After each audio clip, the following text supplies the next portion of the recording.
Hello students.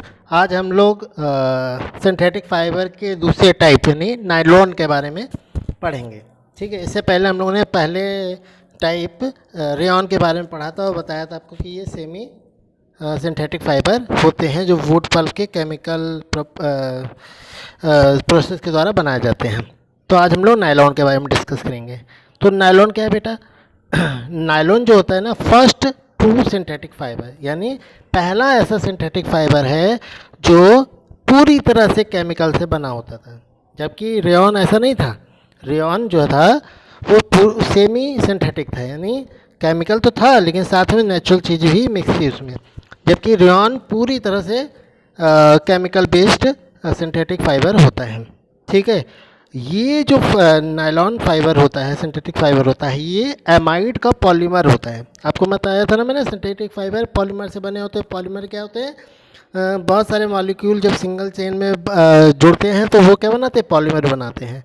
तो जो nylon है वो एमाइड का पॉलीमर है, यानी एमाइड के जो मॉलिक्यूल हैं वो आपस में जुड़ करके जो है पॉलीमर बनाते हैं और उसको हम नायलॉन कहते हैं। ठीक है, अब ये जो नायलॉन है, it was use as a supplement of silk. ये सिल्क के सप्लीमेंट के रूप में, अगर मान लीजिए सिल्क नहीं होता तो सिल्क के बदले में इसका इस्तेमाल किया जाने लगा। तो सिल्क कब नहीं था? जब द्वितीय विश्व युद्ध हुआ था, यानी सेकेंड वर्ल्ड वॉर हुआ था, तो उस समय क्या हो गया था, सिल्क का प्रोडक्शन एकदम रुक गया था। तो इसके कारण जो है बहुत सारे काम नहीं हो पा रहे थे।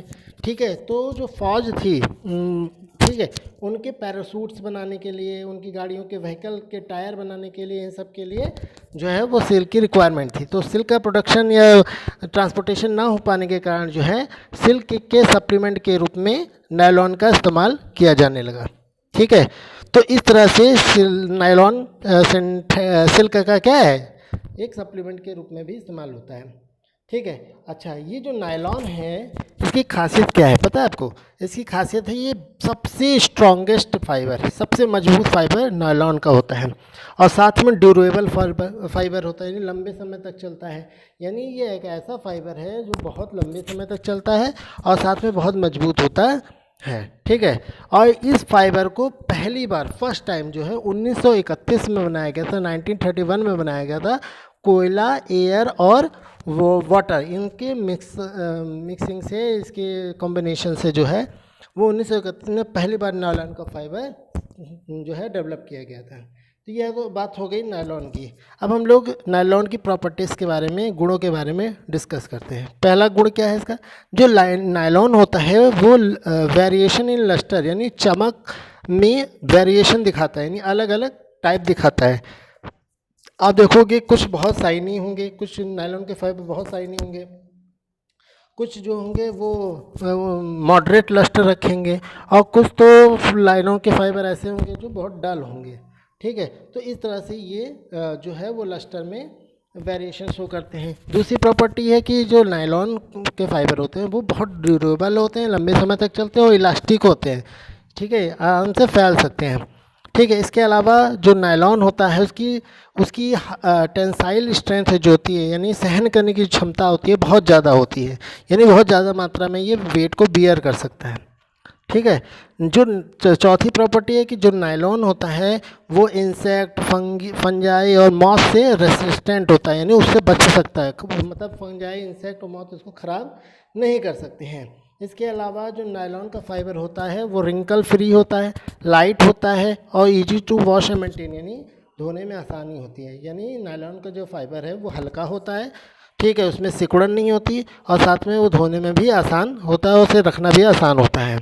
ठीक है, इसके अलावा जो नायलॉन का फाइबर है वो लो एब्जॉर्बेशन ऑफ वाटर, यानी पानी को कम सोखता है, पानी को कम सोखता है, जिससे वो जल्दी सूख जाता है। और इसकी सातवीं और आखिरी प्रॉपर्टी है कि इट मेल्ट्स ऑन हीटिंग। ठीक है, इसको जब गर्म किया जाता है नायलॉन के फाइबर को तो ये पिघलने लगता है। ठीक है, तो इस तरह से नायलॉन के बारे में जाना हमने, और साथ में नायलॉन की प्रॉपर्टीज़ के बारे में जाना। अब आइए हम जानते हैं कि नायलॉन का यूज़ हम कहाँ कहाँ करते हैं। तो नायलॉन पहले पॉइंट में देखिए, नायलॉन का जो सबसे ज़्यादा यूज़ है वो कपड़े बनाने में, ब्राइडल वेल्स यानी जो शादी के जोड़े होते हैं उनको बनाने में, पेपर की पैकेजिंग करने में, कारपेट बनाने में, रोप बनाने में, पाइप, म्यूज़िक के जो तार होते हैं, म्यूज़िकल इंस्ट्रूमेंट के जो तार होते हैं वो बनाने में, स्टॉकिंग बनाने में और बहुत सारे कामों में नायलॉन का इस्तेमाल होता है। इसके अलावा जो नायलॉन है, सेकेंड में देखिए नायलॉन जो है वो जो स्क्रू और गियर जैसे मैकेनिकल पार्ट्स होते हैं उनको बनाने में इस्तेमाल होते हैं। इसके अलावा नायलॉन जो होते हैं वो कंघी और ब्रशेस बनाने में भी इस्तेमाल होते हैं।